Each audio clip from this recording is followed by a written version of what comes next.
So I want to start by saying that tomorrow night I'm having my third virtual town hall on Facebook Live.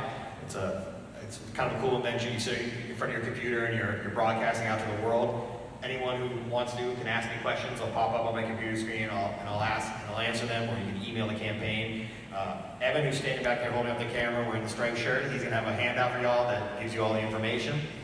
And the topic of this week's virtual town hall is going to be capitalism, crime, combat, and carpetbaggers. And I want to talk to you a little bit about capitalism.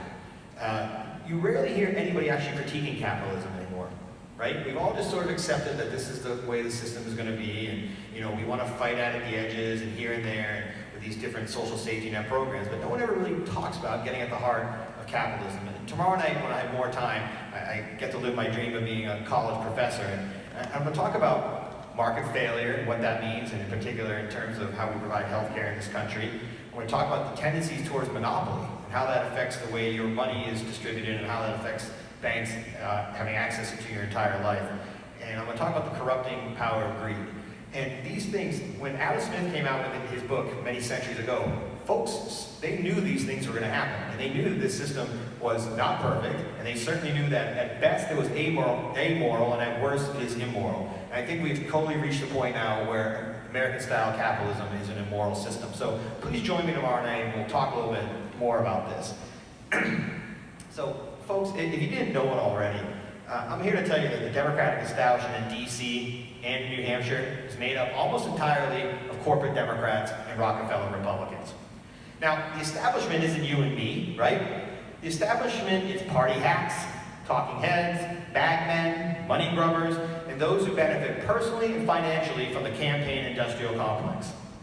And there are clearly establishment candidates in this race, right? We got Chris Pappas from the Concord establishment and Illinois Morris Sullivan from the DC establishment. And what do these two have in common? They oppose Medicare for all, they oppose increased prudential regulations on Wall Street, they oppose ending the wars, and they oppose impeachment of Donald Trump. Those four positions are gospel among actual Democratic voters. They're four positions which I support. So why would the establishment favor them over an FDR liberal like me? Is the establishment afraid that I'm going to lose the general election? Or are they afraid that I'm going to win? Because when I win, the party is over for the fat cats and the greedheads. When I win, Jamie Dimon is going to know that I'm in his life. I'm literally going to send him a letter saying, I am in your life, Jamie. And what that means is we're going to restore Glass-Steagall. We're going to separate the investment banks from the commercial banks. We're going to overturn the Bank Lobbyist Act, which our two senators voted for. And not only are we going to overturn the Bank Lobbyist Act, we're going to increase prudential regulation on banks to protect your money, protect your way of life. Because if you don't have economic security, you have nothing.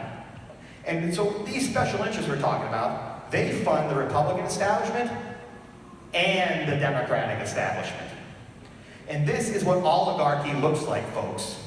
This is the few, the rule of few, to the detriment of the many. And guess what, folks? You're the many.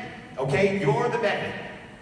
And it's time to stand up, unite, fight, and topple this perversion of our democracy. And I want you to join me in this struggle. And vote for me. And you can nominate a true liberal Democrat in the tradition of FDR, Harry S. Truman, JFK, and LBJ. And trust me, my friends, you have nothing to lose but your chains. Thank you. Thank you.